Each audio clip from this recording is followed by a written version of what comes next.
que les quedan pendientes, tanto el de gas como el de aire comprimido. No tengo un listado ahora de los grupos que todavía me están adeudando algún trabajo, pero en lo posible traten de ponerse a tiro porque, bueno, ya estamos prácticamente a finalizar todo lo que es la parte ciclo lectivo, no ciclo lectivo, sino la parte didáctica. Entonces, estoy con las proyecciones y se nos ha, o al menos a mí, se me ha complicado bastante. No quiero complicarlos a ustedes, por si que empiezan con trabajos finales y preparación de materias para poder salir, pero acuérdense que también tienen que cumplir con esta materia. Entonces, no quiero dejar casilleros, yo no puedo poner la nota si no se ha entregado un trabajo práctico, simplemente queda el casillero vacío. Entonces, va en contra de la aspiración que puedan tener cualquiera de ustedes en regularizar o promocionar la materia. Entonces, por eso les reitero el pedido de que traten de completar y de llegar con los trabajos prácticos. Y lógicamente, posiblemente si ya lo han hecho, bueno, esperen mi confirmación de que lo recibí, que lo bajé, y que lo tengo, bueno, y que, bueno, entra en el proceso de corrección, ¿sí? Ese es un poco el comentario que quería hacer antes de comenzar. Lo que es el trabajo práctico de vapor tiene similitudes con los trabajos de aire comprimido y de gas. De hecho, mucho de lo que ustedes ya hicieron en esos trabajos prácticos anteriores les va a servir para poder desarrollar el de vapor. El de vapor nada más que vamos a destacar las cosas o los puntos que son importantes en el trabajo práctico de vapor, para que ustedes los tengan en cuenta, para que sí o sí lo manifiesten, lo pongan y lo puedan calcular en el trabajo práctico, que no falte a lo que me refiero, o sea, que no quede incompleto. Son 3 puntos más o menos los principales del trabajo práctico de vapor, y que lo destacan y que se caracteriza esos puntos de lo que es la instalación de vapor. Entonces, yendo a una primera fotografía, verán que las instalaciones no tienen un color característico en cuanto a lo que es el vapor. Casi todas tienen una aislación que no se ve y tienen una cobertura de una placa de aluminio, por eso se ven de ese color plata. Y se le suele colocar o se le suele pintar un anillo de color naranja cerca de alguna unión o de algún empalme, y eso es un poco lo que representaría la instalación de vapor. No se lo puede pintar totalmente de color naranja, que sería el color que lo caracteriza, porque lógicamente la placa de aluminio no lo permitiría, por un lado, y por otro lado la pintura se desprendería fácilmente porque más allá que tiene una aislación, se sigue perdiendo calor. Entonces, medio como que en ese aspecto no tiene mucho sentido estar pintando la cañería. Pero la forma que les digo de identificarlo es que se ve de color plata, y en algunos sectores tiene pintado un anillo de color naranja, que eso es el color del vapor, o que se representa el vapor. Los puntos principales en el cálculo o en el trabajo práctico tienen que ver no solamente con la distribución, o sea, el tendido de la línea, como lo hicieron con gas y lo hicieron con aire comprimido, hacen toda una distribución de la cañería. La cañería es de acero. Esa cañería de acero generalmente tiene una pintura, un anticorrosivo, un convertidor de óxido. Posteriormente está aislado térmicamente, hay distintos materiales, poliuretano, fibra de vidrio, manta térmica, Y posteriormente, para que el aislante no quede expuesto, se le coloca un cobertor o una cobertura de aluminio, que es la que ustedes alcanzan a ver en este caso en esta fotografía o en cualquier instalación de vapor. Entonces, ese sería un punto, la distribución de la cañería. Otro punto, sin duda, que es la determinación de la aislación. ¿Qué aislación le van a poner a la cañería? Porque lo más importante es justamente evitar la menor pérdida de calor. Y ya les voy a hacer una comparación con la pérdida de carga. No las confundan. Pérdida de carga es la que se produce por el desplazamiento del fluido dentro de la cañería. Entonces, cuando hay fricción con la cañería o con un accesorio o el cambio de dirección de esa cañería, hace que se genere la pérdida de lo que ustedes conocen como la pérdida de carga, la pérdida de presión, que en este caso en el vapor resulta siendo inferior o un valor muy bajo comparado con una pérdida de calor si no tengo una buena aislación de la cañería. Pero ya le voy a dar con números un poco la comparación para que lo puedan ver. El otro punto es, como toda cañería de vapor, se está trabajando con una temperatura muy elevada. Entonces, temperatura ¿de cuánto? El vapor en una se está trabajando con 140, 160, 170 grados. Es un vapor saturado seco o sobrecalentado.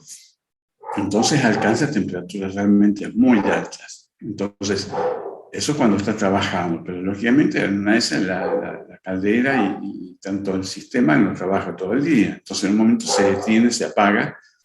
Y esa detención y encendido hace que la cañería lógicamente dilate, ya con el hecho de trabajar con temperaturas tan elevadas, ya la cañería de acero está dilatando, se está moviendo en forma lineal y con desplazamientos importantes. Entonces es una cañería que no se puede sujetar, no se puede amarrar, no se puede anclar, porque si no generaría la fisura de la cañería en algún sector. Entonces, no solamente hay que apoyarla, o sea, sostener la cañería, sino que se le tiene que dar el grado de libertad lineal, por lo menos, para que justamente se desplace y se pueda mover y no se fisure la cañería. Entonces, ese sería un tercer punto a tener en cuenta en el trabajo práctico. Sin duda que también otro punto es el hecho de que ustedes van a elegir la caldera. Así como les decía cuando hicieron agua o cuando hicieron aire comprimido, que generalmente uno elige un modelo, un tipo de bomba, un tipo de compresor, y termina comprando dos, porque uno siempre es el que está funcionando y tiene el otro de backup o de reserva por eventualidades de mantenimiento, roturas y demás. En el caso de la caldera, no. Se compra una sola y se acabó. Entonces, en el momento que haya que hacer mantenimiento y demás, generalmente será que los fines de año, donde puede haber un descenso de la producción, y se hace un tiempito para justamente detener el proceso de generación de vapor y trabajar sobre la caldera. Sumado a eso, de que una caldera no está sola, generalmente tiene un calderista. Calderista es un técnico, una persona que está capacitada, que tiene que ascendir. Existe acá en Córdoba la Secretaría de Industria, Comercio y Minería, que son los encargados de evaluar a esas personas y se les da una credencial, se les da una matrícula como calderista. Entonces, durante el tiempo que la caldera esté funcionando, existe esta persona permanentemente asistiendo a la caldera, no se la descuida en ningún momento. Tengan en cuenta que es un equipo que está trabajando con presión relativamente alta y con un fluido que no es combustible, pero sí estalla, si se produce un siniestro, genera un daño importante. Y el hecho de la presión contenida y de repente liberada, eso genera un daño muy importante en las zonas, en los alrededores donde esté la caldera, ¿no? Sumado al vapor o a la temperatura que se está trabajando, también suma a la complicación en un siniestro, ¿sí? Entonces, esos son los puntos que se tienen en cuenta. Una caldera, van a ver que, si les toca verlo, tener la oportunidad de ver, van a ver que siempre hay una persona que supuestamente, o puede ser el calderista, está en cercanías de la caldera. No se la descuida, por lo menos cuando está en funcionamiento o está en marcha. Bien. Como esta caldera que les muestro acá me pareció bastante linda, bastante interesante. No todas tienen un espacio así tan iluminado como se puede ver acá. Posiblemente esta caldera está en la fábrica donde se construyó.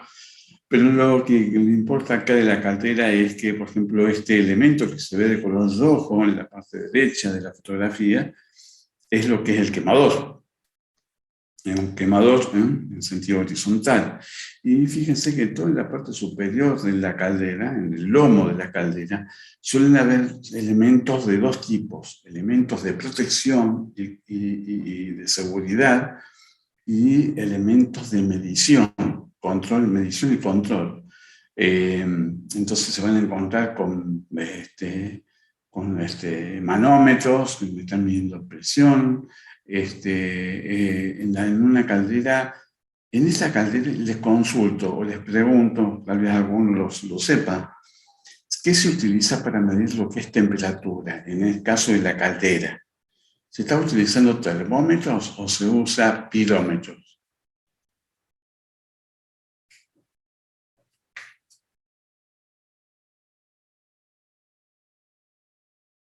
¿Alguno lo sabe? O empecemos por otro lado. ¿Saben cuál es la No, diferencia profe. entre un termómetro y un pirómetro? Pirómetro me suena que mide el fuego, puede ser, profe, o algo. Correcto. Si ustedes se fijan, el pirómetro no es un nombre elegido al azar. Si el que alguien de ustedes ha leído algo de la mitología griega, van a ver que hay un dios, de los tantos que hay en la mitología griega, que es el dios del calor. Y justamente ese dios se llama Piro. Entonces, lo del pirómetro es justamente mide la temperatura, claro, pero de altas temperaturas, ¿sí? El termómetro uno lo tiene, el que más comúnmente conocemos es el termómetro corporal. Si ustedes lo observan, posiblemente tiene un máximo de escala, no sé si de 60 grados, 70 o 60 grados. En el caso del termómetro, habitualmente pueden llegar a tener una medición de hasta los 90 o 100 grados aproximadamente. Superior a los 100 grados se usa lo que es el pirómetro. El pirómetro porque justamente es un termómetro nada más que preparado para mediciones y escala de temperaturas superiores a los 100 grados. En este caso estamos trabajando con vapor. El vapor, bueno, como les decía recién, 140, 160, pueden tener temperaturas mayores, 200 grados de temperatura sin ningún problema. Así que bueno, para eso se usa el pirómetro. Y como les decía, se encuentran esos elementos, creo que algo les tiene que haber mencionado el ingeniero. Se encuentran tanto medición instrumental de seguridad, ¿sí? De protección y seguridad, y instrumental de medición y control. Hay medidores de agua, hay otra serie de elementos que siempre tratan de cuidar y de proteger. Y no es uno solo de esos elementos. Pirómetro puede haber dos, pueden haber tres. Los que niveles o control del nivel de agua puede suceder lo mismo, porque se está trabajando con temperaturas tan elevadas que eso genera también que esos instrumentos se puedan atascar, se puedan bloquear y bueno, me quedo sin poder medir o tener un control. Entonces, no se depende de un instrumento solamente, sino que tal vez de ese mismo instrumento existen dos más. Entonces, en alguno siempre va a saltar. Hay una válvula de venteo. Esas válvulas de venteo generalmente son las que juntamente ventean el exceso de presión que puede tener una caldera. Ese exceso de presión por ahí, o esa válvula, perdón, por ahí puede atascarse y no libera el exceso de presión. Entonces, no dependo de eso, sino que existen otras válvulas de venteo, por lo menos dos más, que sí están reguladas tal vez a la misma presión o un poquito menos, y apenas un poquito más. Apenas falló la primera, bueno, inmediatamente entra en función la segunda. Entonces, no se depende, le vuelvo a reiterar, de un solo instrumento o de control o de medición. Acá abajo en la parte inferior se ve cómo es, aunque está de color gris, se ve el ingreso de lo que sería el gas que entra como combustible a lo que es el quemador de la caldera. Bien, esta, como les decía, pues ahí es un detalle simplemente característico, los puntos característicos de la caldera en cuanto a lo que es el quemador, lo que es la chimenea donde sale. A veces esta chimenea puede estar en esta parte inicial de la caldera o puede estar al final, depende de la cantidad de pasos. Yo creo que no sé si vieron en termodinámica, pero las calderas, aparte de clasificarse en función de por dónde circulan los gases calientes, que pueden ser acuotubular o humotubular, los tipos de calderas. Bueno, también se las clasifica en función de los pasos. Los pasos es el recorrido, algo así como que salen los gases quemados acá desde el quemador y puede hacer una circulación hacia adelante, eso sería un paso, una segunda circulación hacia atrás y sale. Entonces eso sería una caldera de dos pasos. Pero existen otras que puede estar la chimenea en este otro extremo, entonces tengo una salida, dos y tres pasos, y recién salen los gases quemados. Y esa es una caldera de tres pasos. A veces la cantidad de pasos que puede tener una caldera, más o menos, lo que hace es aprovechar al máximo el recorrido de esos gases calientes para que siga calentando y logre la vaporización del agua. Una salida para la alimentación de los consumos de vapor y una purga, porque hay una purga para vaciarla a la caldera, en algún momento también se la limpia, se hace un mantenimiento y se la limpia, entonces hay que vaciar. Para eso se utiliza la purga. Acá hay un rendimiento del 80%, las calderas por ahí tal vez es un poquito alto el rendimiento, considero que no es un 75%, 77% del rendimiento es más aceptable el rendimiento de las calderas. Entramos a lo que es específicamente la instalación. En este punto es netamente gráfico, pero lo van a ir viendo para que se pueda tener una claridad de lo que está sucediendo dentro de la cañería de vapor. Como verán en el dibujo, esta parte media de la cañería que se ve de un color rojizo es lo que representaría el vapor. Fíjense que no ocupa toda la sección de la cañería, sino hay una parte inferior que está ocupando el condensado. Evidentemente que hay, en la medida que va funcionando, que va desplazándose el vapor dentro de la cañería, hay parte de ese vapor que se termina condensando. Entonces se decanta en la parte inferior de la cañería y sigue avanzando. Por eso después ustedes vieron lo que son las trampas de vapor. Las trampas de vapor, más allá que figura como trampa de vapor, uno lo primero que se imagina es que está atrapando el vapor. En realidad lo que atrapa es el condensado, para que el vapor continúe lo más vaporizado posible. Tratar de sacarle todo el condensado en esas trampas de vapor. Entonces, como les decía, el vapor no ocupa toda la sección. Hay una partecita que me la está ocupando el condensado. Posteriormente tengo, bueno, se ve ahí lo que es el espesor de la cañería, y posteriormente viene lo que es la aislación, que es lo que es uno de los puntos que ustedes van a calcular. La aislación, esa aislación puede ser grande, puede ser media, puede ser chica. Entonces hay que buscarlo. ¿Cuál es lo ideal? Y buscar la pérdida absoluta nula, o sea, que no haya pérdida de calor. Entonces, me imagino que ustedes se dan cuenta cuál sería o qué tamaño tendría que tener el espesor para lograr una pérdida nula, completamente cero.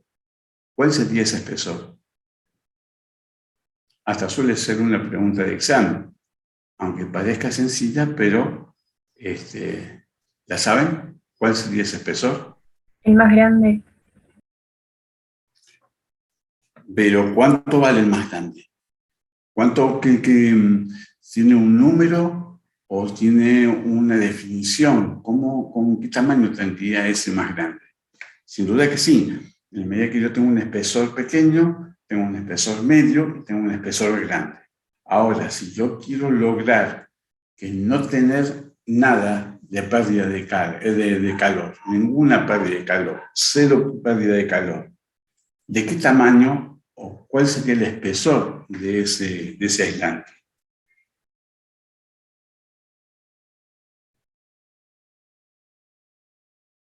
Y tendrá que ser grande el espesor, profe. Sin duda, sin duda que tiene que ser grande. ¿Cuán grande tiene que ser? ¿Y no varía en proporción el caño, profe? ¿No? El calor va a tratar de salir siempre, que vos no le pongas aislación, el calor va a tratar de, vos estás siempre teniendo, creo que eso lo vieron en termodinámica y es una de las principios de la termodinámica. Vos tenés una fuente caliente y una fuente fría. Entonces, ¿cómo se va a desplazar el calor? ¿De dónde hacia dónde?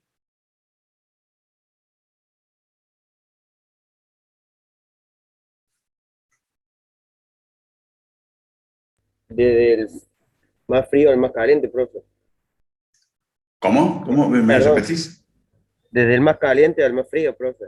Correcto, correcto. Es así. Entonces, el desplazamiento del calor va de la fuente caliente hacia la fría. ¿Mm?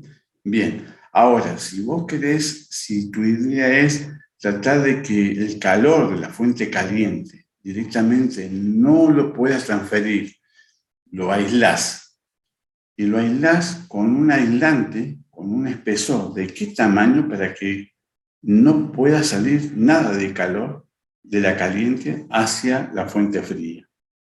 ¿Qué le pones en el medio para que eso no se transfiera, no suceda?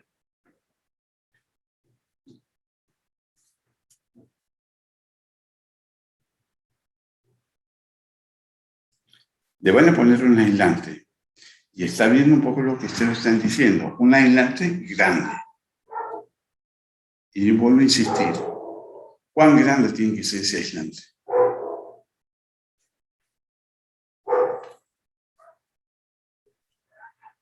Y en la medida de proporción de calor que se está saliendo, profe. No hay, en este caso no hay proporcionalidad. Si vos ponés un espesor de 1 metro, por ejemplo, de espesor, vos vas a tener, el calor te va a cruzar, te va a cruzar todo ese aislante de 1 metro y va a llegar a la fuente fría. Entonces, para lograr que ese calor no salga directamente, no llegue nunca a la fuente fría, o sea que la transferencia de calor sea nula, ¿de qué tamaño va a ser el espesor?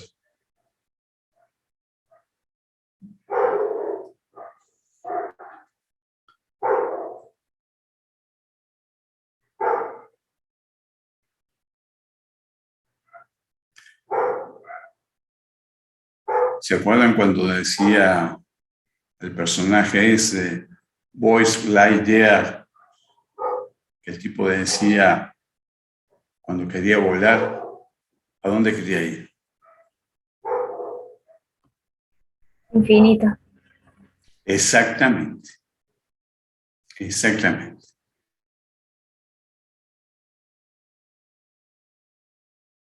Del aislante para lograr una transferencia nula, cero.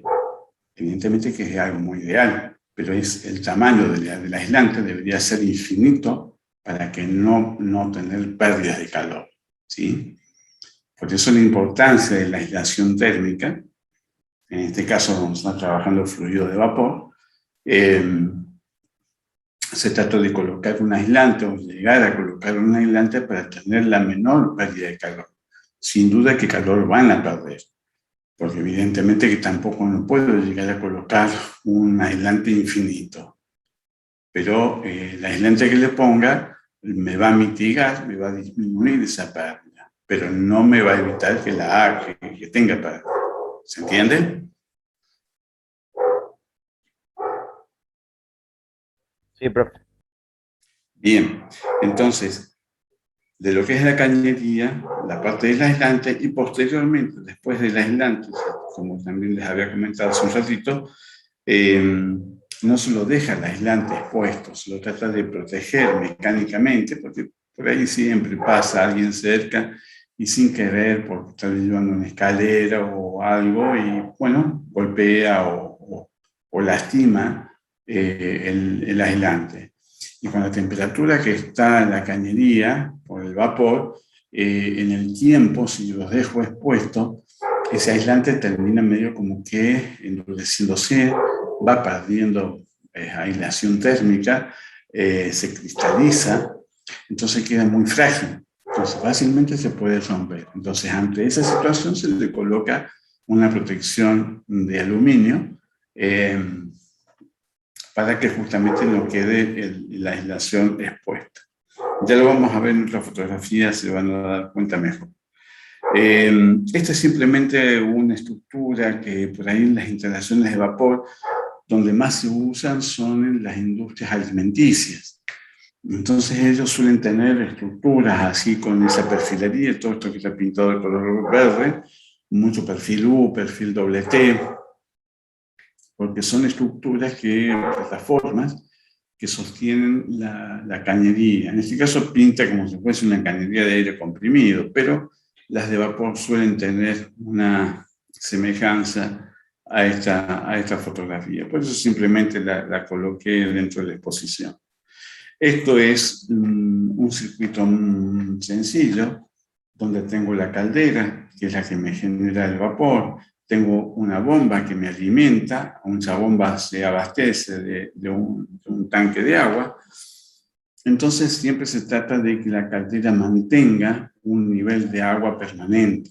De hecho, hay elementos de mediciones, como recién les comentaba, hay elementos de control y de medición que cuando acusan de nivel, cuando llega a un valor mínimo, inmediatamente le da la señal a la bomba para que empiece a abastecer de agua a la caldera. La caldera jamás se queda sin agua.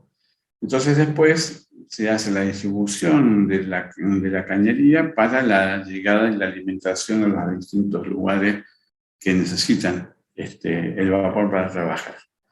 Esta es una fotografía de lo que sería una sala de caldera. Por ahí se ve mucha cantidad de cañerías, se ve el cuerpo de la caldera, posiblemente haya más de una caldera, pero en la mayoría de las industrias o de las fábricas se trata de concentrar o se trata de colocar una sola sala de máquinas en un punto determinado de la planta, y donde concentra generalmente están las salas están las bombas de agua, están los compresores, y también ahí está la caldera. Entonces todo eso pasa a ser, o es lo que se llama como la sala de máquinas. Entonces este sería más o menos un caso similar, nada más que por ahí me da la impresión que hay más de una caldera, y se ve mucha cañería. ¿Por qué se ve mucha cañería? Porque justamente no se utiliza, como recién les comentaba, no se utiliza un solo elemento de medición o de control o de seguridad. Se usa más de uno. Entonces cada uno tiene su cañería y su abastecimiento y su funcionamiento. Entonces por ahí se ve por eso toda una maraña de cañería, más allá que está ordenada, se ve despejada, iluminada.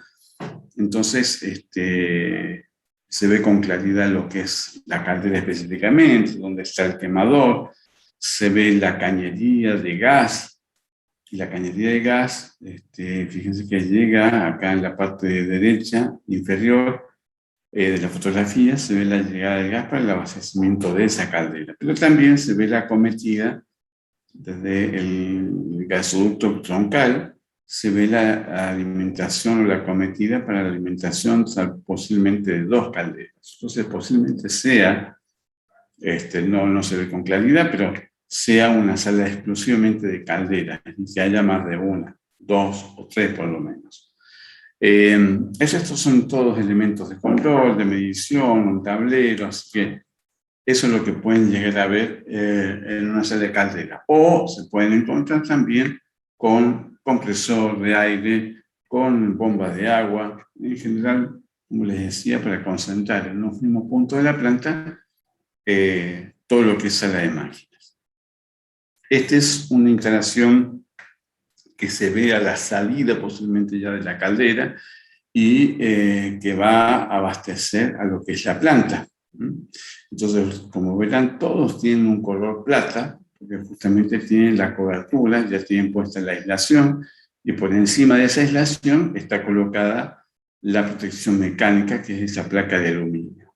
Todos estos son válvulas y elementos de maniobra para tal vez utilizar uno, o puede que haya acá una especie de bypass, o sea, tenga una cañería principal o troncal y también pueda tener un bypass para llevar a otro sector o para dejar liberado la salida principal por mantenimiento o alguna urgencia que pueda surgir. Así que bueno, y con respecto a lo que es válvulas, les pregunto, ¿qué tipo de válvula es la que usarían en la instalación de vapor?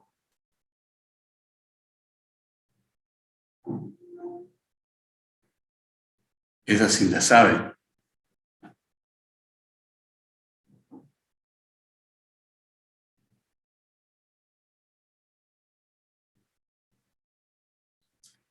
No me digan que no la saben. ¿Cómo no? ¿Qué tipo de fluido es el vapor?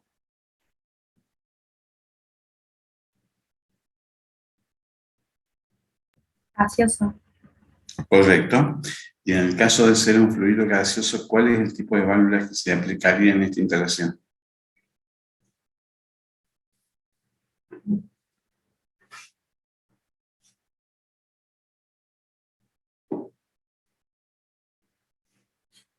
¿Qué tipo de válvula utilizaron en aire comprimido y en gas? Es cierto que no se las pedía en trabajo práctico, y en este caso tampoco se las voy a pedir en el lavado de vapor, pero sí es importante que tengan el concepto claro de si están trabajando con un fluido gaseoso, ¿cuál es el tipo de válvula que se utilizaría?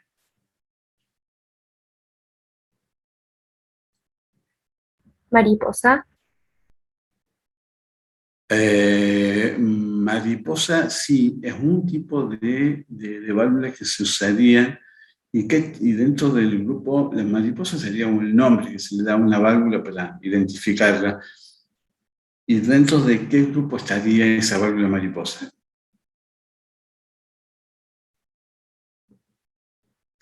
Recuerden que en válvulas hay dos grandes grupos, dos. Y justamente esos dos grupos están claramente identificados porque van en función de que estén manejando fluido líquido o fluido gaseoso. De apertura rápida y de apertura lenta, ¿no, profe? Perdón, ¿cómo? De apertura rápida y de apertura lenta eran los dos tipos, ¿no? Ese es un tipo. Perdón, perdón, ahí está, exactamente, esa es, disculpame, sí, te escuché medio tarde. Sí, esos son los dos grupos, las válvulas de apertura rápida y las válvulas de apertura lenta, ¿sí? Rápida y lenta. Cuando es rápida, todo lo que sea fluido gaseoso es apertura rápida.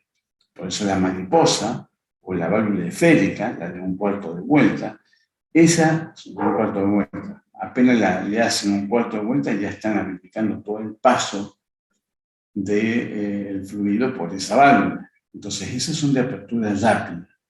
Cuando estén manejando fluidos líquidos, es de apertura lenta, o el famoso golpe de ariete y demás.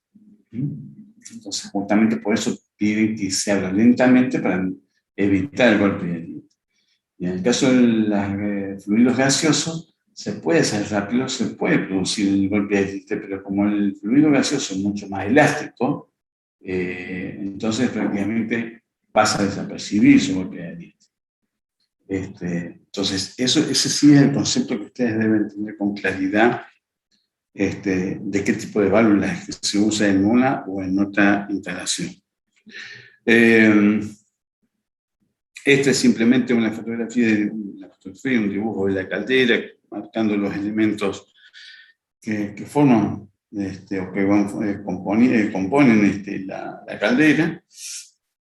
Quemador, panel de control, los soportes, los controles de nivel de agua, las purgas, tapa de hombre. La tapa de hombre, no crean que es un hombre con una tapa, es simplemente un lugar como una ventana.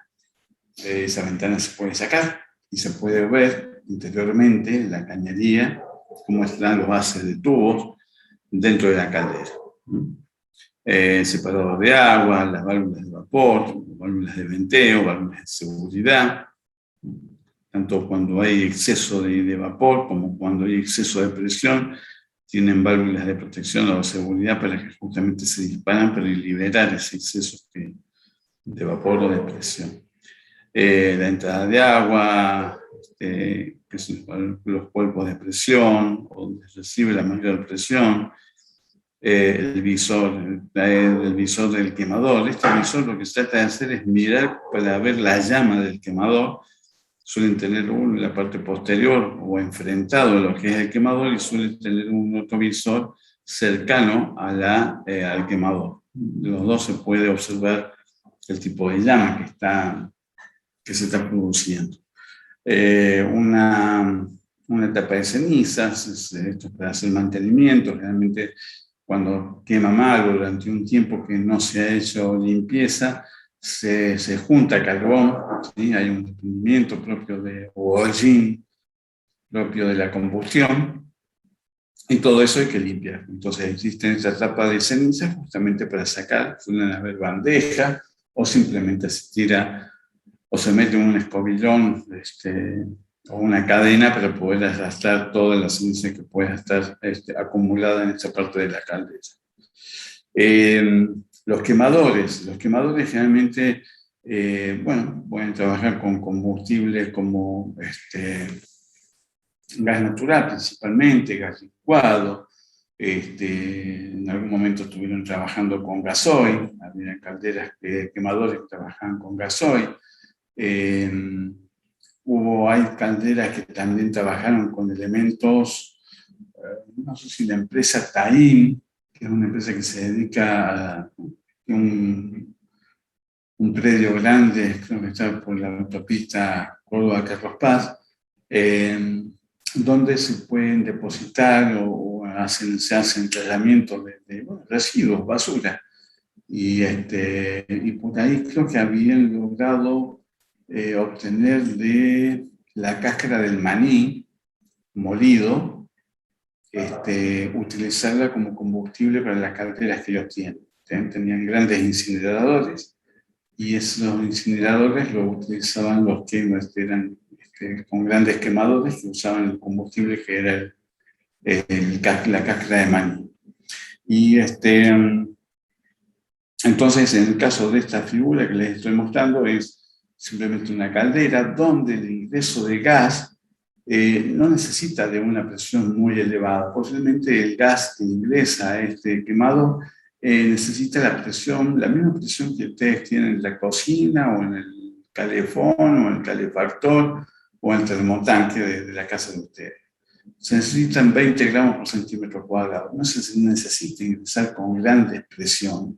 De hecho, puede que haya alguna caldera que alcance o necesite 160 gramos por centímetro cuadrado. La mayoría con 20 gramos, como si fuese una hornalla de cocina, alcanza y sobra.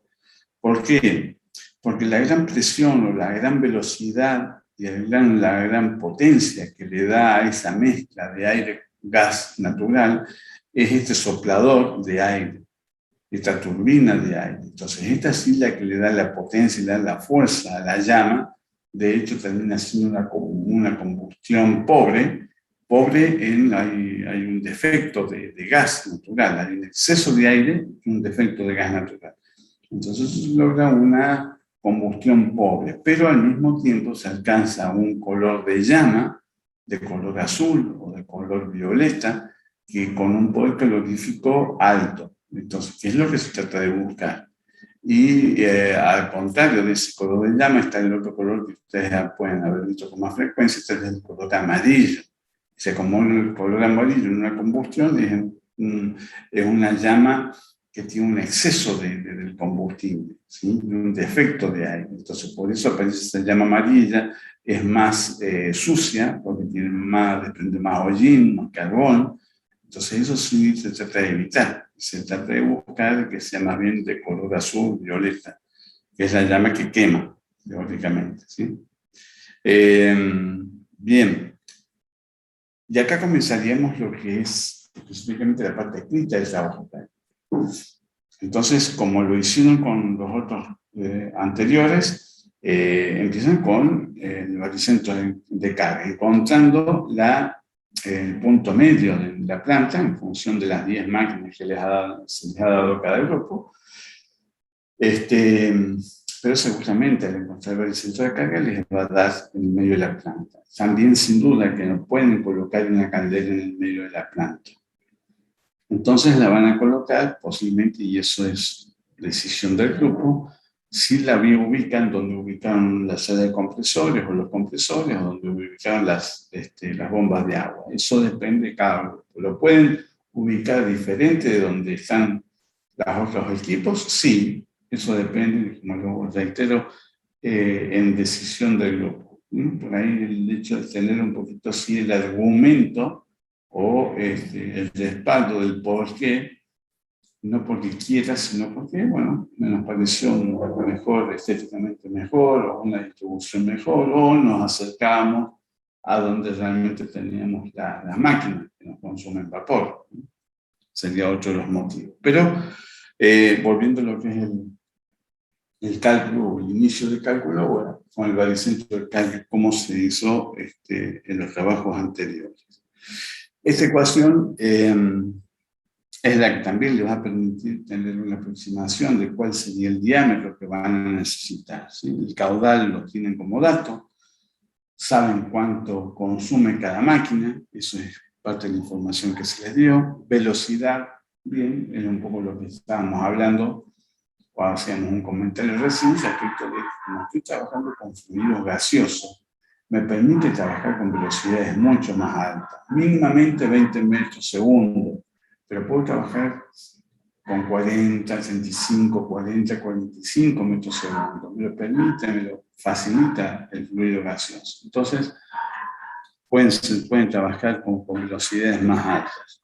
Lo que es el caudal, bueno, y de ahí, lógicamente, ya teniendo el dato del caudal, teniendo el dato de la velocidad, que es algo que propone el grupo, tienen que proponer con qué velocidad va a trabajar el vapor, traten de no quedarse con un valor de, qué sé yo, por ahí bajo, sino tídense un poquito más arriba, porque recuerden cuando después hacen la adopción del diámetro de pulgadas que van a usar y hacen un recálculo de la cañería, por ahí se sorprenden cómo cae la velocidad. Mucho más cuando han propuesto velocidades que son de 25, 30 metros segundo y por ahí les da el recálculo por debajo de los 10 metros segundo. Entonces, por eso hagan inicialmente una propuesta un poco mayor de velocidad. Entonces, de ahí despejan el área y de ahí de esa área pueden despejar o el radio o el diámetro. El caudal está dado en kilogramos vapor hora. Ese es el caudal, kilogramos vapor. O sea, se está manejando masa, ¿sí? No unos kilos de peso, sino masa de vapor. Ese es el caudal. De esa manera se utilizan las unidades de caudal para el vapor. El área está dado en metros cuadrados y lo que es el diámetro en metros. Esto es una ejercitación, un ejercicio para el que lo quiera hacer, ningún problema. Entonces pueden determinar lo que es el diámetro, velocidad. En el caso del segundo problemita o el segundo enunciado, bueno, ustedes ya teniendo la idea de que saben que como es un fluido gaseoso, tienen un punto de referencia en cuanto a comparar, que saben que pueden trabajar con 30, 35, 40, 45 metros segundo. Entonces, en función del valor que les salga de ese cálculo, ustedes pueden decir, bueno, sí, perfecto, está bien o no, esa velocidad que han encontrado en el resultado. Esta tablita, insisto con esta tabla porque es mucho más ordenada para poder hacer, o sea, se hacen los cálculos y se puede ir volcando los valores en cada uno de los casilleros. Y voy a tener, en función de los tramos, traten de buscar la forma, o jueguense en cuanto a no hacer tramos tan cortitos, o sea, que no se les haga tanta cantidad de tramos analizados, sino buscar la manera de hacerlos más largos, tomando en cuenta más longitud de los tramos, y por consiguiente hacer tramos más, en menor cantidad. Y en esta tabla, que les permite hacer las cosas un poco más claras y ordenadas, son los caudales, que son datos, longitud real, que es todo el tramo recto de las cañerías, longitudes equivalentes, que son los accesorios, todos y demás, la longitud total, que es la suma de ambas, y después lo que tengo P1, la presión de inicio, la presión que me quiere la caldera. Eso es algo que el grupo también tiene que proponer. Generalmente las calderas pueden estar trabajando con 5, 7, 9, 10, 12, 14 kilos por centímetro cuadrado o bar. Entonces, cuando lleguen a esta instancia, el grupo ya tiene que tener con claridad cuál es la presión con la que van a seguir desarrollando el trabajo. El P2, lógicamente, que es a la salida de ese tramo que se está analizando. El delta P, la pérdida de carga que aparece acá, es la pérdida de carga, lógicamente, el desplazamiento del fluido. Ahora, el valor que le salga, les va a salir algo similar tal vez a lo que es aire comprimido. De hecho, pueden usar la ecuación de aire comprimido para encontrar la pérdida de carga, o el P2, y después encontrar la pérdida de carga. Pero comparado con lo que yo perdería o lo que se perdería si no está bien calculada la aislación térmica, la pérdida de carga por el desplazamiento del fluido es prácticamente, hay un valor, tiene un valor, pero en este caso es prácticamente despreciable. O sea, se interesa mucho más por hacer una buena aislación térmica y perder la menor cantidad de calor posible, que es lo que me puede generar la pérdida de presión por el recorrido que va haciendo el vapor en la cañería. ¿Se entiende? Esa es la idea. O sea, pueden encontrarla, la van a encontrar, pero les vuelvo a repetir, el valor que les dé acá no lo puedo, medio como que no lo van a tener muy en cuenta. Sí van a buscar de que encontrar un espesor, ya lo vamos a ver, que ustedes lo conocen como el espesor económico, que es el que me va a permitir o evitar, mejor dicho, grandes pérdidas de calor. Posteriormente, lo que tengo es los diámetros calculados. Recuerden que el diámetro calculado es un valor aproximado. Por darles de vuelta un ejemplo, si el cálculo me dio 22 milímetros, sabiendo que los 25,4 milímetros es una pulgada, porque después tienen que adoptar la cañería en pulgadas. Entonces yo les sugiero de que no están haciendo bien en cuanto a que están buscando el diámetro inmediato superior, pero sugerencia, váyanse un poquito más arriba. O sea, en vez de un diámetro de 1 pulgada, busquen tal vez un diámetro de 1,5 pulgadas, que creo que es 63,8 milímetros. Entonces, a eso me refiero con que no con el milímetro superior justito, sino vayan un poquito más allí. Busquen de alguna manera tener un cierto coeficiente de seguridad que les permita manejar tal vez un poco más de caudal o tener la tranquilidad que van a poder abastecer con un buen caudal a todos los consumos que están teniendo. Por último, lo que es la velocidad, como les comentaba, propongan una velocidad inicial un poco más alta, 40, 45 metros segundo, para que cuando hagan un recálculo porque han adoptado otro tipo de diámetro en pulgadas, más grande del que han calculado, les permita justamente que no se les baje, no se les caiga tanto la velocidad. inicialmente propusieron un poco más alta. Estas también son las partes de una caldera que recién se los mostraba, acá que tal vez con una mayor cantidad de detalles o componentes o elementos de protección o de control y medición. Eso lo ven después con más detalle. Esto es simplemente una información o una información que deben conocer, que tal vez cuando se hace la distribución, cuando se va a instalar, hay cuadros de maniobras, hay cuadros de bypass, una serie de elementos, de situaciones que hacen que tenga que ubicar según el espacio que disponga, que entonces pueda hacer una instalación en sentido vertical o una instalación en sentido horizontal.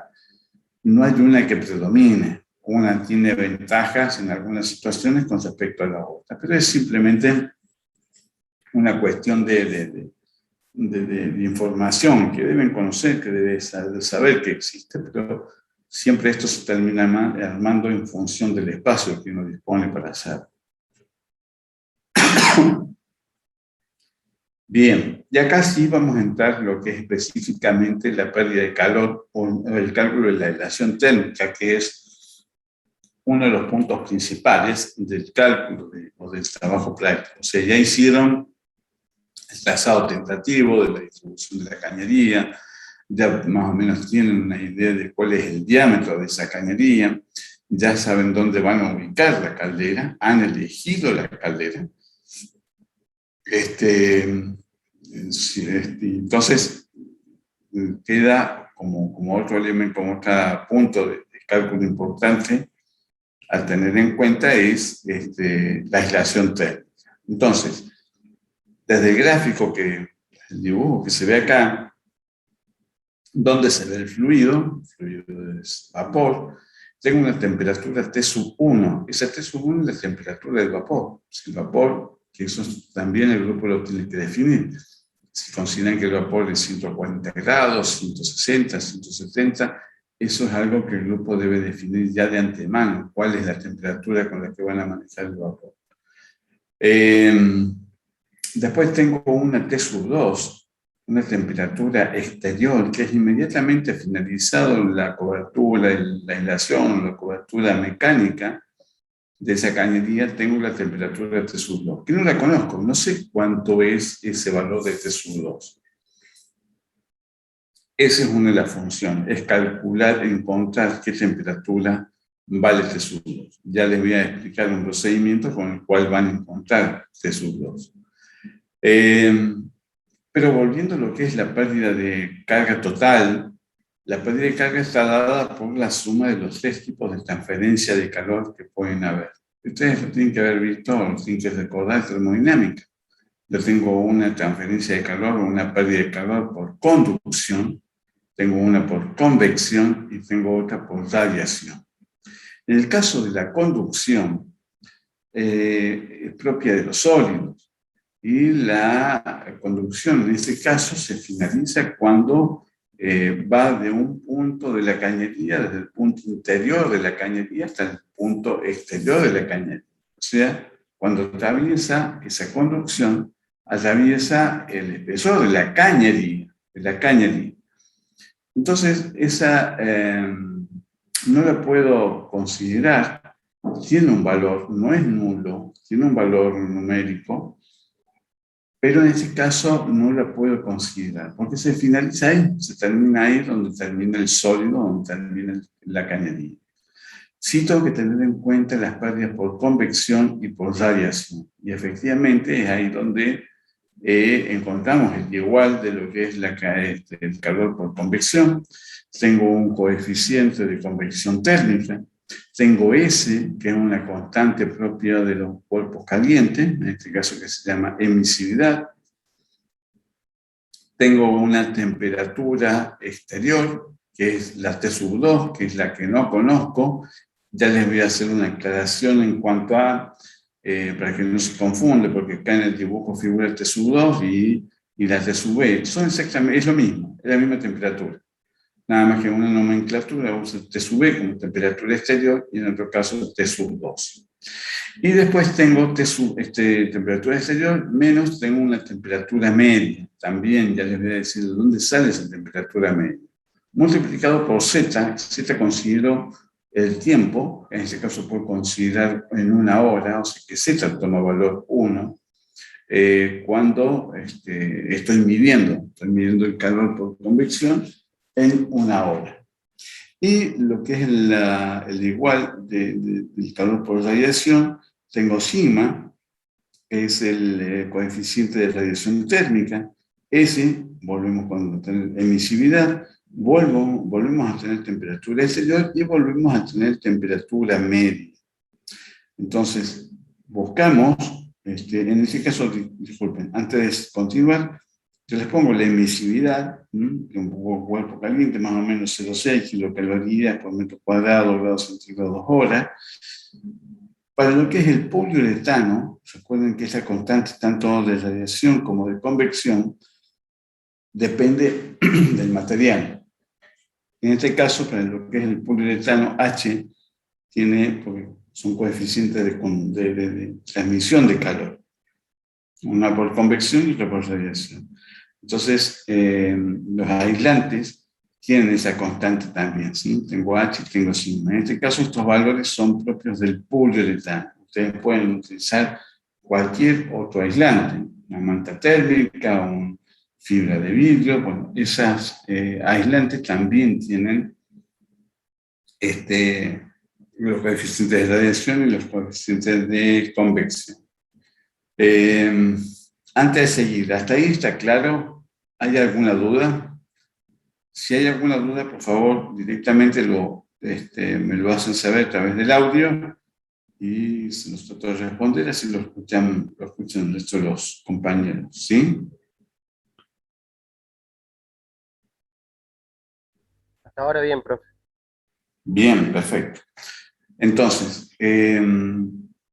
sabiendo cuánto sale y considerando solamente la convección y la radiación, los reemplazo en la igualdad con el calor total que estoy perdiendo y llego a esta ecuación general, donde tengo que el calor total está dado por 2pi por la constante K, que en este caso es el coeficiente de conductibilidad térmica del aislante. Tengo una temperatura interior, que es la temperatura del vapor, el valor que ustedes hayan puesto, 160, 170 del vapor. Tengo la temperatura exterior, que es la que no conozco. Y tengo en el denominador un logaritmo natural d sub 2 sobre d sub 1. Que esta relación lo que me está marcando es el tamaño del espesor del aislante. En este caso está en función del radio 1 y el radio 2. Pero puede ser diámetro 1 y diámetro 2, que es justamente lo que me está marcando qué diferencia hay entre el diámetro interior del aislante y el diámetro exterior del aislante, o radio interior y radio exterior. Y esa diferencia me la está marcando, me está dando el espesor del aislante. En la parte inferior, si se fijan, ahí le pongo por el cambio de nomenclatura y para que no se confundan, tengo que el T sub I, la temperatura interior, y T sub 1 es lo mismo, es la temperatura interior. T sub E y T sub 2 es la temperatura exterior, y T sub M es la temperatura media. Antes de decirle qué es la temperatura media, tengo el K, que es el coeficiente de conductividad térmica del aislante, y que en este caso K, este valor, está dado para el poliuretano. ¿Qué es lo que es la temperatura media? La temperatura media es la que se saca, o la que se obtiene, de haber medido durante todo el año en una fábrica la temperatura ambiente de esa fábrica. El funcionamiento pleno de máquinas, produciendo y demás. Entonces, durante época de verano, época de primavera, verano, otoño y invierno, voy tomando todos los días la temperatura ambiente de esa fábrica. Entonces yo de ahí puedo obtener un promedio. Y ese promedio termina siendo la temperatura media de esa planta. Esa temperatura media me sirve. ¿Cuánto vale? Y puede valer 32 grados, puede valer 36 grados. Eso es algo que el grupo también va a tener que proponer. La temperatura varía en esos valores, temperatura media. Imagínense que en la ciudad de Córdoba, que es en época de invierno y en época de verano, donde tengo las menores temperaturas y las mayores temperaturas, es donde se puede obtener tal vez el promedio.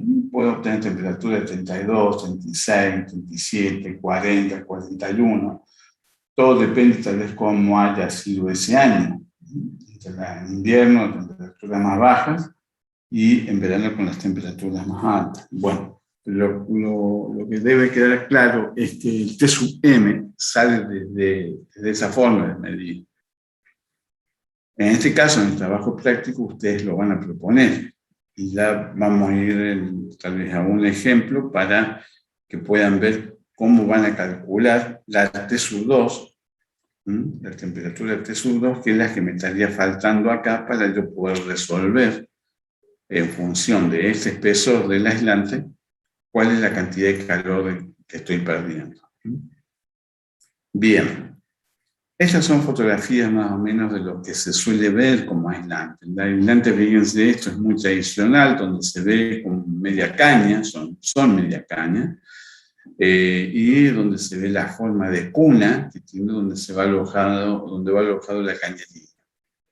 Después estas medias cañas se unen y se las permite unirlas con justamente el protector metálico, para que no quede suelto lógicamente y quede también protegido el aislante. En esta cañería, en esta fotografía, en la parte media a la izquierda, se ve la cañería de color plata, porque ya tiene puesta la protección de aluminio en todo este tramo de la cañería. En la fotografía de la izquierda inferior, se ve claramente la cañería pintada posiblemente por un antióxido o anticorrosivo de la cañería, y luego se ve la aislación de la cañería, o cómo va protegida, y posteriormente una protección mecánica por ahí un poco delgada en cuanto al espesor, pero sería lo que se ve en una aislación de la cañería de vapor.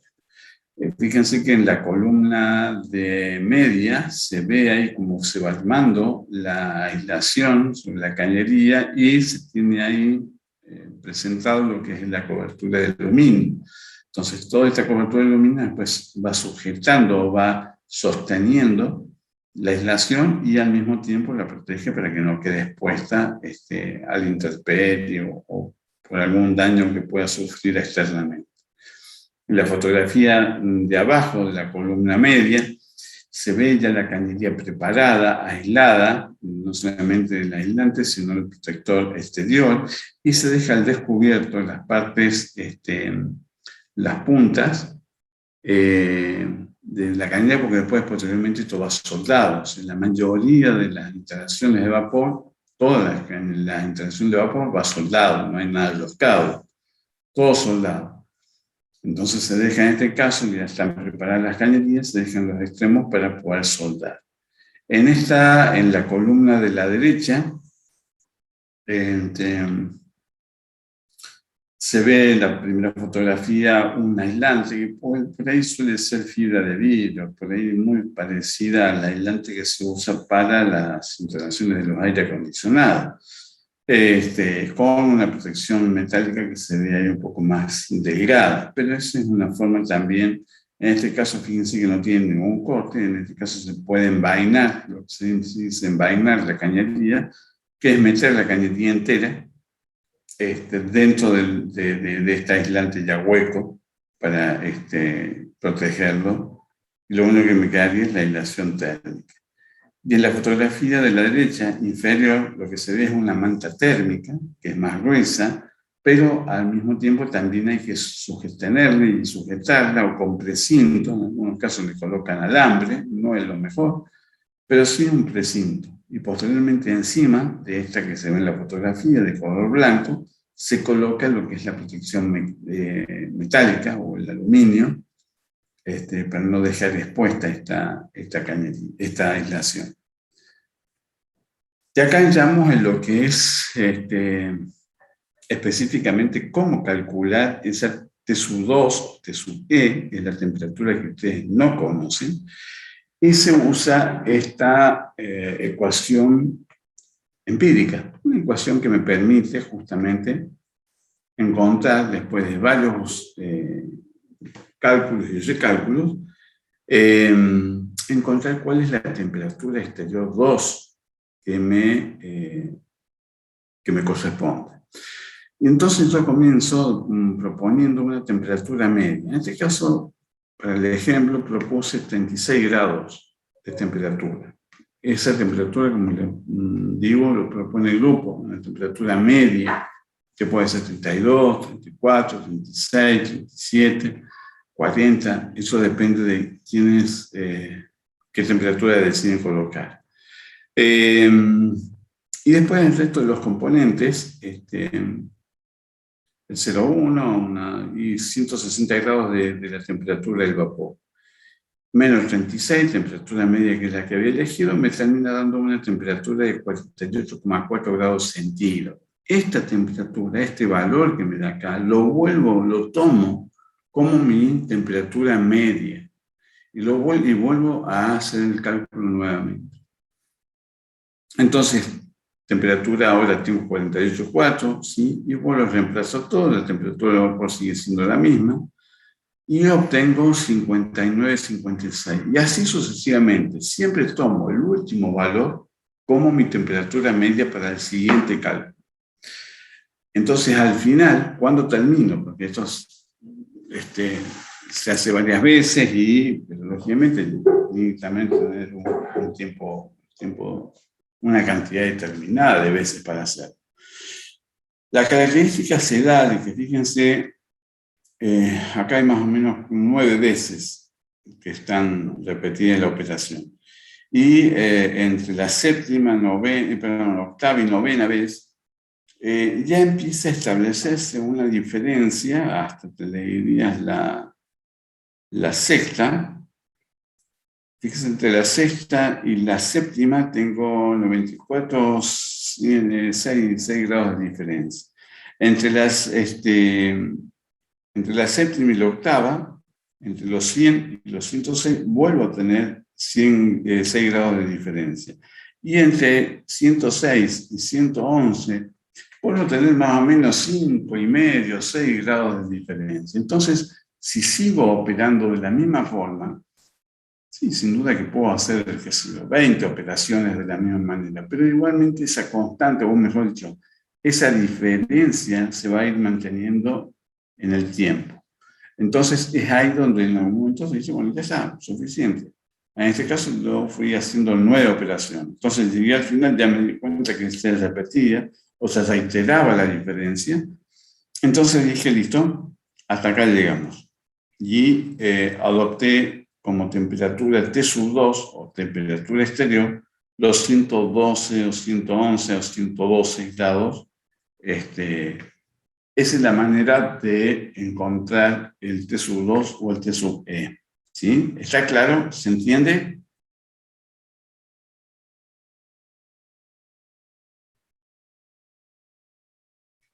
Sí, profe, se entiende. Perfecto. Entonces seguimos.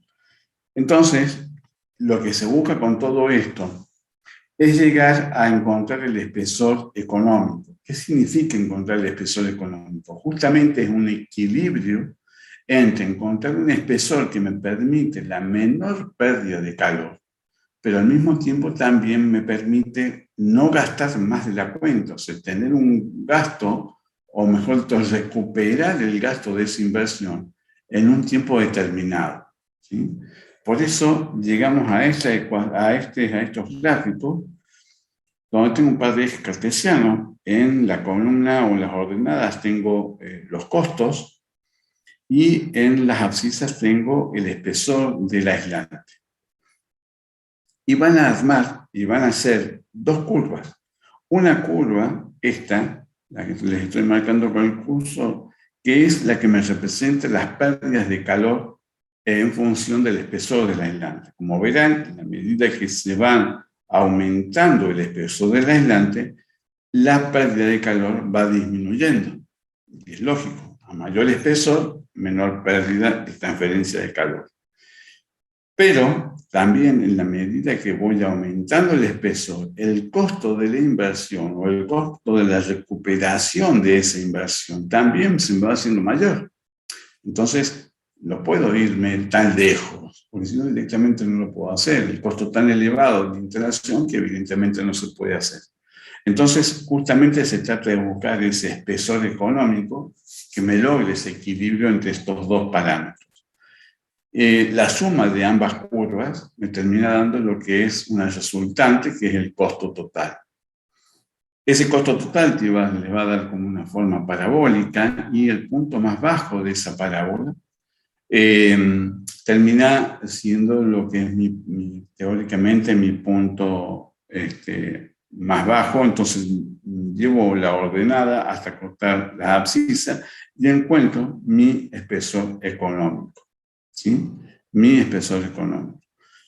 Ya les voy a preguntar, ante una situación, se suele dar a veces también en los exámenes, si yo tengo este valor de espesor económico que he calculado, pero comercialmente no lo voy a encontrar, porque es un espesor obtenido de cálculo. Comercialmente voy a encontrar o un valor de espesor inferior a este o un espesor económico mayor que existe comercialmente, que la medida existe comercialmente. Entonces yo les pregunto, como les pregunté recién en el tema de la aislación de un aislante infinito, si yo tengo tengo este espesor calculado y comercialmente tengo un valor inferior y un valor superior al que yo calculé, ¿cuál de los dos valores me inclino o voy a comprar? ¿El espesor más pequeño o el espesor un poco mayor? El superior, profe. ¿Cómo es tu nombre? Micaela. Micaela, ¿por qué superior? Y para tener un coeficiente de seguridad, porque por las dudas, aunque aumentan los costos. Correcto. Porque si estamos en Bien. el Perfecto. económico. Perfecto. Pero el tema pasa no tanto por la cuestión de seguridad, sino más bien, como yo voy a tener un costo, mejor dicho, voy a tener un espesor superior que está prácticamente en la misma línea tangente a esa parábola que el que calculé. Y fíjense que tengo el espesor menor, también está prácticamente al mismo costo. O sea, entre dos costos, donde un espesor es más pequeño y el otro espesor es mayor, siempre voy a optar, y casi al mismo costo, puede haber diferencias, pero muy pequeñas diferencias, siempre voy a optar por el de mayor espesor, porque en definitiva estoy logrando con el mayor espesor menor pérdida de calor, que es mi principal objetivo. Casi al mismo costo, no hay que pensarla mucho, ¿sí? Ese es un poco el criterio y la respuesta ante esa pregunta. Bien, entonces, ¿cómo van a obtener estas curvas? ¿Cómo van a ir confeccionando estas curvas? Y ahí encontrar los valores de costos y después, lógicamente, van a tener los valores, ustedes van a proponer, ya les voy a sugerir cuáles pueden ser los valores de espesor comercialmente que existan en el mercado. La obtención de los costos. Tengo el costo de amortización. Estoy sobre el costo de amortización, es esta curva de acá. ¿Sí? De amortización porque quiero saber en qué tiempo. Perfecto, yo voy a invertir en una instalación de vapor, pero quiero saber en qué tiempo voy a recuperar esa inversión de esa instalación. Entonces, en este caso, el costo de amortización está dado por el costo del aislante, que ese costo ustedes lo pueden averiguar. Hay una casa que vende este tipo de elementos de aislación térmica para cañerías de vapor, que se llama Amian Graph. Amian Graph. Y ahí se venden se puede consultar cuánto sale el metro lineal, generalmente viene por un metro lineal, 1,20 m aproximadamente tiene el largo de la aislación. Entonces uno puede preguntar cuánto sale la unidad, como para después, en función de lo que uno va a necesitar, y en función del largo de la cañería, se da cuenta cuánto va a necesitar de estos aislantes. Después viene el costo de la protección. Ahí mismo también le pueden llegar a decir cuánto sale una protección de aluminio, según el diámetro de cañería que estén usando también. El costo de la mano de obra. La mano de obra directa se toma, o se lo pueden buscar, cuánto salió hoy la mano de obra de un obrero de la construcción, un obrero de la UOCRA.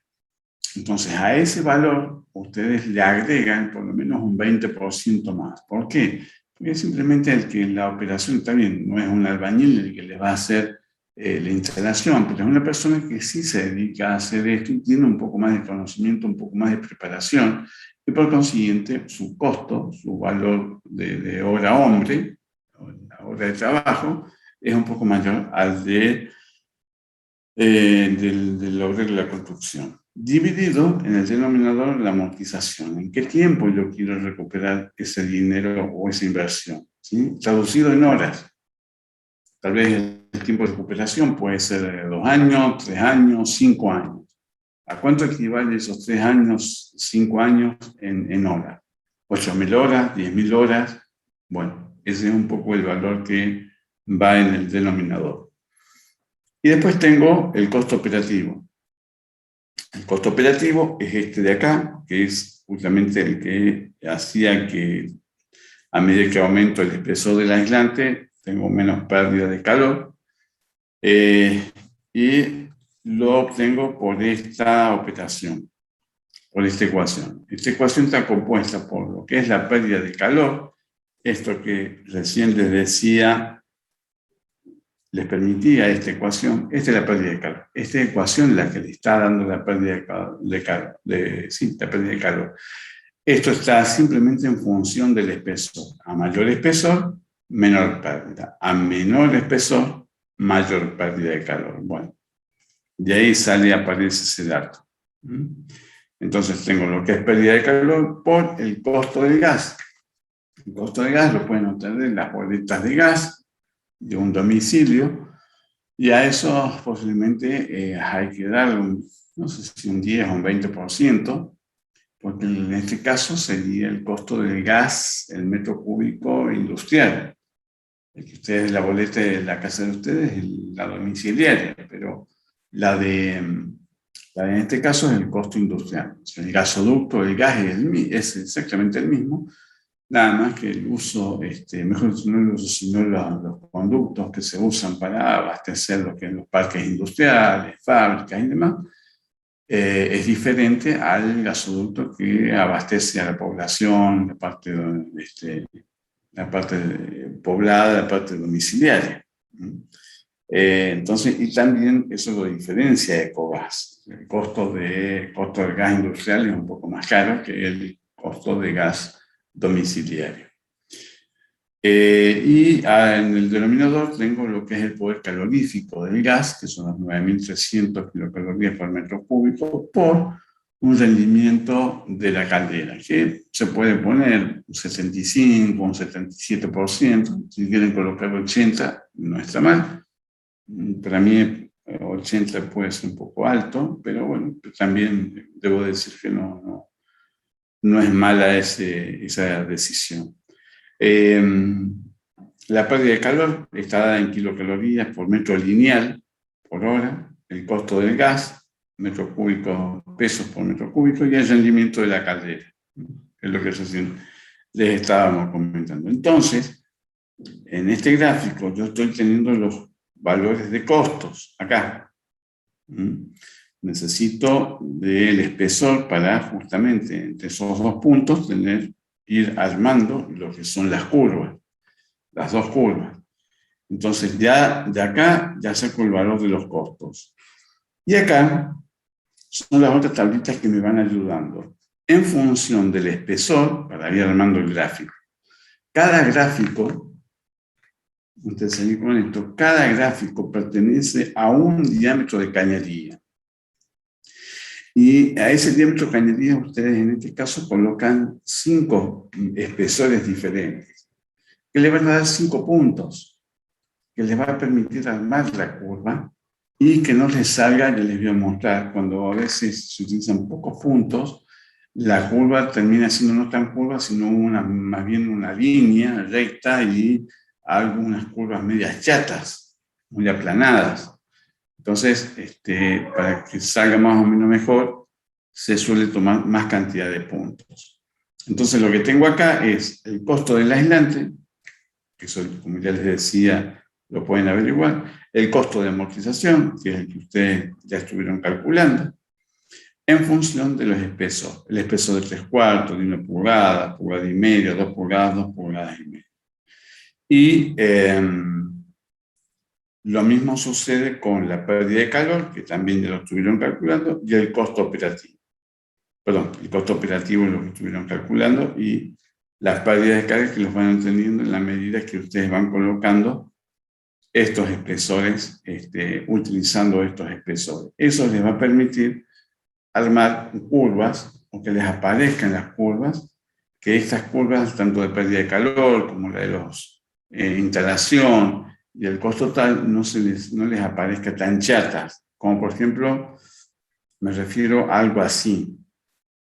Por ahí suele, cuando toman poca cantidad de puntos, les aparece, si les aparece de esa manera, si el dibujo les da de esa manera media aplanada, no se preocupen, pónganlo igualmente, está bien.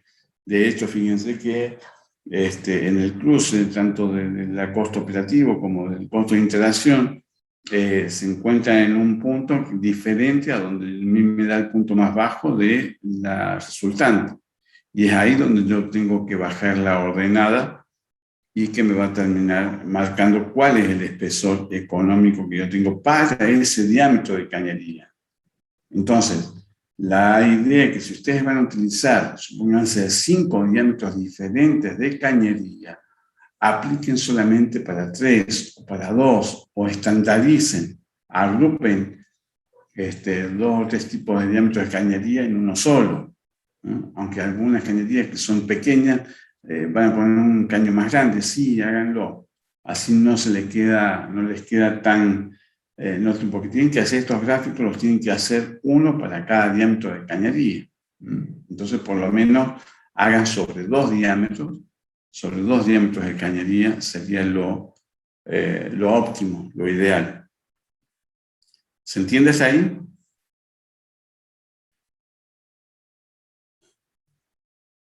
Ya van quedando pocos indios. Sí, profe. Bien.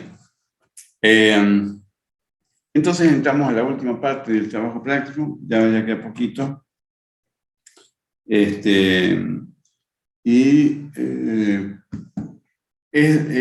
La ubicación, acá no hay tanto cálculo, pero sí hay que hacer la elección, o sea, los compensadores de dilatación. ¿Qué son los compensadores? Bueno, dentro de los compensadores son elementos que me permiten absorber, como están trabajando con temperaturas muy elevadas, absorber la dilatación de esa interacción. Si yo dejo algo muy rígido, con temperaturas tan elevadas, en algún momento se va a fisurar una parte de esa cañería.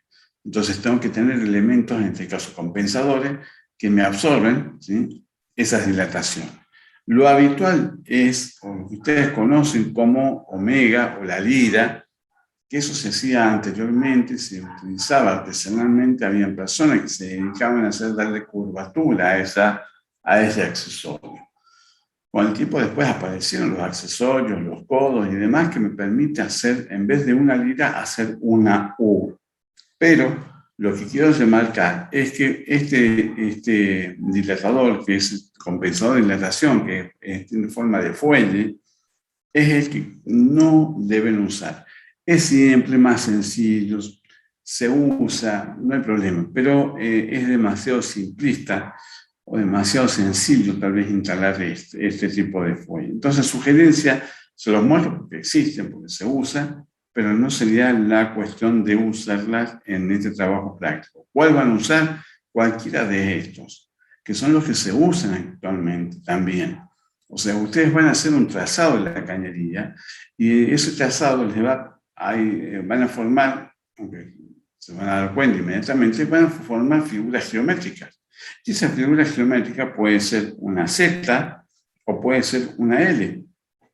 Entonces esos son los elementos que ustedes van a utilizar como compensador. La U, que también la pueden usar, se usa para tramos rectos. ¿Qué tan rectos? Y alguno que tenga 6 metros, que tenga 10 metros de longitud, se suele colocar a mitad del recorrido una U. Ahora, esta U tiene una altura, tiene un ancho, y por sobre todas las cosas, y si se fijan en la cañería, en la referencia de la parte inferior, yo tengo un punto G que es justamente el punto de dilatación, ¿sí? Que pueden ser generalmente son las esquinas, son los codos, los puntos donde va a hacer el funcionamiento del compensador, donde va a dilatar. Pero también tengo un punto B, que se conoce como punto deslizante, que simplemente es como una guía para que se desplace linealmente la cañería, pero que no se desplace lateralmente. Y después están los que se llaman puntos fijos. No es que se la sujeta a la cañería, no, son puntos donde tal vez viene el empalme, o son puntos donde realmente se sostiene la cañería, o la sostiene a la instalación, y le dicen punto fijo, pero no se pone ninguna, no se fija en ninguna parte de la cañería. Vuelvo a reiterar, esto implicaría que en algún momento esa cañería se fisure por algún lado y pierda vapor. Entonces simplemente se colocan puntos de guía, puntos de desplazamiento y puntos fijos, que son realmente puntos de apoyo. Ahora, más allá que ustedes ubiquen y identifiquen una figura geométrica y la pueden aprovechar para que sea elemento de compensación, compensadores de dilatación, no es necesario agregarle más nada. Si tienen un tramo recto, sí pueden meterle una U. Pero a todo esto denle una dimensión. En el caso de la U, denle un valor de ancho y un valor de altura. Y lo mismo sucede con Z. ¿A qué distancia está este punto de apoyo de donde compensa, donde lo dilata? Y a qué distancia también están las guías a ese punto de apoyo, a ese punto de dilatación. Con la L pasa lo mismo. ¿A qué distancia tengo yo el punto de apoyo, punto fijo que le llaman, y a qué distancia tengo la guía del punto de dilatación? ¿Sí? Esa es la manera de utilizar los compensadores. No debe haber una cantidad muy grande de compensadores. De hecho, si ustedes hacen por cada tramo de cañería que analicen, puede haber un compensador que justamente absorbe la dilatación de todo ese tramo que ustedes están calculando y analizando. Este es un poco el desplazamiento que hace una U como compensador de dilatación, ¿sí? Fíjense que siempre el que toma el desplazamiento son donde están los codos, en este caso de la U, ¿sí? En el caso de la Z, también, donde están los codos, ¿sí? Tengo un tramo horizontal, tengo un tramo vertical y vuelvo otra vez con tramo horizontal. Este es un gráfico donde no solamente tengo la compensación en este codo, como dilatador, sino que también se le agregó un dilatador tipo fuelle. No es la idea, como les digo, porque es demasiado simple. Lo importante es que ustedes sepan que pueden ubicar en función de la figura geométrica que les ha resultado del trazado de la cañería que propusieron, utilizar ahí los compensadores de dilatación. Acá se ve los puntos, yo todo este material ya se los voy a subir para que lo tengan, pero fíjense de este punto hacia el punto de dilatación, de este punto al punto de dilatación y de este punto al punto de dilatación. O sea, se le da una dimensión a esta cañería. Lo mismo con la L, lo mismo con la que tiene forma de U. Y acá se ven otras formas, ¿sí? Este simplemente es un apoyo en forma de cono y que permite el desplazamiento lineal de la cañería, que la cañería dilate sin dificultad. En este caso, apoyado sobre el cono, pero al mismo tiempo sujetado o sostenido exteriormente por este anillo, para que no se desplace, no se mueva, porque así las dilataciones son importantes y puede que la cañería tienda a movimientos laterales. En este caso es una que está sujetada en vía aérea y donde tengo dos bridas que hacen las veces de guía, ¿eh? Y me permite la dilatación lineal de la cañería. En este dibujo o esta fotografía inferior se ve lo que son las cañerías. Les comentaba recién que la cañería de vapor va toda soldada. Bueno, puede que en algún punto esté bridada. Esto es una brida en la instalación. Entonces se ve un anillo o dos anillos con perforaciones, con una junta, que puede ser de cobre de caucho, de alta resistencia a la temperatura, y se la sujeta con bulones, tornillos pasantes, y es la forma de empalmar un tramo con otro tramo de la cañería. Esta otra forma es donde tengo una T, donde tengo un perfil tipo T, donde en la parte inferior se lo suelda a la parte inferior de la cañería donde circula el vapor. Y a su vez, esta T que me queda invertida, le coloco un perfil U que hace las veces de guía para que tenga un desplazamiento lineal y no se me desplace lateralmente. Acá en el dibujo de la derecha, en la parte superior, se ve cómo se toma esta cañería, nada más que se la apoya sobre la ménsula y se sujeta con un U-bolt. En esta otra tengo la cañería de vapor con algo similar a esto que recién les comentaba, en la parte inferior está soldada, entonces el apoyo está solidario en la cañería, entonces permite dilatar, pero no puede ser en forma lateral. Y después tengo, cuando acá sostenida de la ménsula, cuando me tengo que meter hacia el medio de la planta, utilizar los soportes tipo pera, ya sea de la ménsula o sostenido desde la cabreada del techo de la planta. Y ahí cuelga y puedo colocar la cañería sobre ese soporte o sosteniendo ese soporte tipo pera. El resto que hay son tablas que ustedes ya las tienen, ¿sí? Para encontrar el diámetro de cañería, espesor o pérdidas de carga. Esta tabla que es donde tengo los diámetros interior con la columna que está a la izquierda donde están todos los valores de la cañería en pulgadas. Pérdidas de carga de los accesorios. Esta cañería, esta tabla es donde está la separación de los apoyos de los soportes para sostener la cañería, no para que me coloquen la tabla, sino para que saquen de ahí el valor que ustedes van a usar. Recuerden que van a tener tal vez 2 o 3 diámetros de diferente cañería y bueno, esa cañería la tienen que sostener y de acá pueden sacar el valor de qué separación deben estar los apoyos, los soportes. De acá son 4 cañerías de vapor sostenidas por una T invertida, soldada en la parte inferior de la cañería, y donde tiene una separación entre uno y otro, con una aislación y todo, de 10 centímetros. Una buena separación. Puede ser un poco más, un poco menos, pero ya tienen una idea de cuán separada puede estar, y no necesariamente puede tener una de vapor y puedo tener al lado una de agua o de gas o de aire comprimido.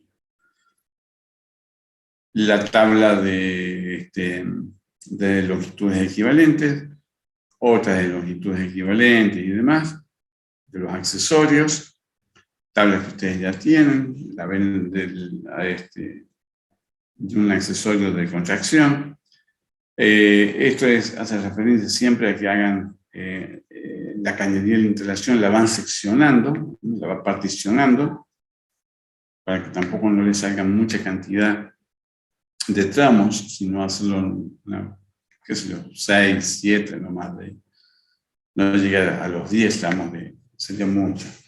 Y una ayuda a memoria, simplemente para tener un orden en lo que es el cálculo, determinar el vallecito de cálculo, ubicar la sala de la caldera, realizar un trazado tentativo de la instalación, calcular los diámetros aproximados de los conductos, adoptarlos en diámetros en pulgadas, medir las longitudes de cañería recta, las longitudes equivalentes, cálculo de los caudales por tramo, proponer una velocidad de fluido, determinar la pérdida de calor de conductos troncales, calcular y graficar el espesor económico faltaría por cada diámetro que usen. ¿sí? Mínimamente 2 diámetros, por lo menos. Y compensadores de dilatación, la ubicación y el dimensionamiento de esos dilatadores. Desde acá llegamos. No sé si se entendió. ¿Hay alguna duda? ¿Surge alguna duda?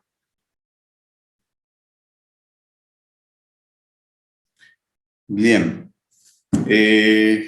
La fecha que les propongo es el 11 de noviembre.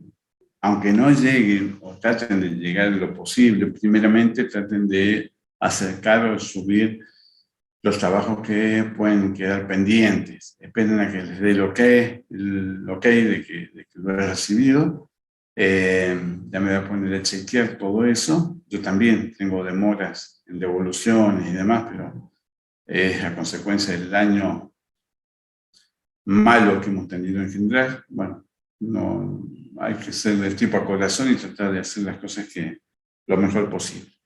Pero traten de no se les acumule. No quiero dejar a ningún grupo sin nota, porque si no la voy a inventar y no quiero dejar el casillero vacío de algún trabajo práctico. Entonces, en la medida que puedan, súbanlo. O como lleguen. Por ahí, sinceramente, les digo, como bien, yo sé que están con mucho laburo, y súbanlo como mejor pueda. Por ahí no quiero entrar tampoco en exigencia, como bueno, no hemos tenido como en general, creo que no hemos tenido un año de los mejores. Así que bueno, traten de llegar como puedan, cualquier duda me escriben.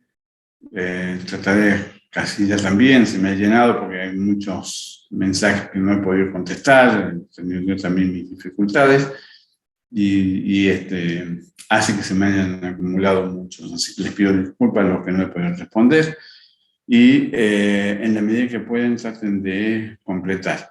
Espero que les haya servido, espero que lo hayan entendido, cualquier duda me escriben, les agradezco la atención, el aguante y cuídense y nos estaremos escuchando o viendo en algún otro momento. Gracias. Muchas gracias, profe. Gracias, muchas gracias. Hasta luego. A ustedes, hasta luego.